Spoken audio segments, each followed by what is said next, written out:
Today we're diving into a really tough but important chapter in Ghana's history.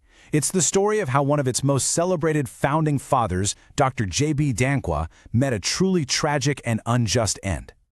Just think about that for a second. How does that even happen? The answer, well, it's wrapped up in the story of the man himself, the incredibly tense political world he lived in, and one single law that would become the tool of his undoing. So to really get our heads around this, we first have to understand who Dr. J.B. Danquah actually was. You see, he wasn't just some politician. He was woven into the very fabric of the nation. And his resume was just incredible. A key thinker behind Ghana's independence, the leader of the main opposition party, and a fierce defender of the rule of law. He even played a huge part in naming the country Ghana, the man who gave the nation its name. Just let that sink in, because it makes what happens next even more shocking. So you have this giant of a figure. How on earth does he end up imprisoned? Well, the answer lies in a single, powerful, and deeply controversial piece of law that changed absolutely everything.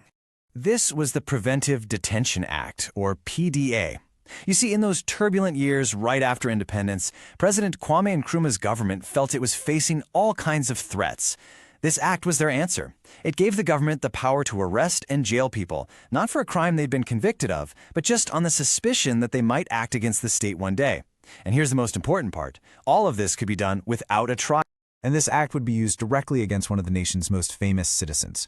For J.B. Danquah, this wasn't some abstract legal debate. It became his personal nightmare. This timeline just lays out the whole ordeal so starkly. In October 1961, he's arrested for the first time under the PDA. Okay, he gets released the next year, but that freedom didn't last long. In January 1964, after someone tried to assassinate President Nkrumah, Danquah was arrested again. He would never be a free man again.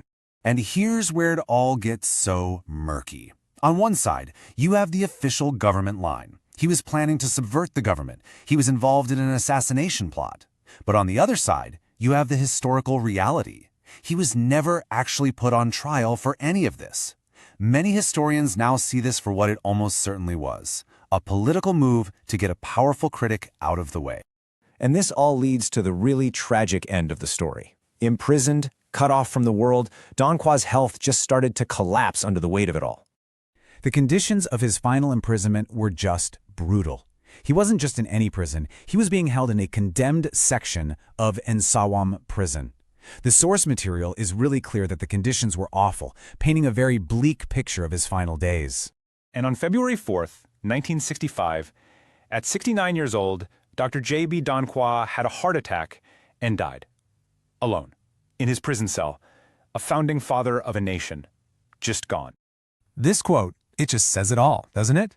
He was accused, he was imprisoned, and he died without ever getting his day in court, denied the very legal process he had spent his entire life fighting for. So, why does the story from decades ago matter so much today? Well, because it's a powerful and frankly a permanent lesson in just how fragile our freedoms can be. Now, history did try to offer some kind of justice. After the Nkrumah government was overthrown in 1966, Danquah's name was officially cleared. He was given a national funeral, a final recognition of his huge contribution to Ghana. But of course, it was a recognition that came far too late for the man himself. Danquah's story is this brutal reminder of what's at stake when these pillars of a free society are weakened. The rule of law, which guarantees a fair process for everyone, the freedom to say what you think without fear, and a system of justice that's impartial. These are the principles he died for. And so, we're left with that same lingering question at the very heart of J.B. Danquah's tragic story. When a government can punish dissent with imprisonment, who among us is truly free? It's a question that's as relevant today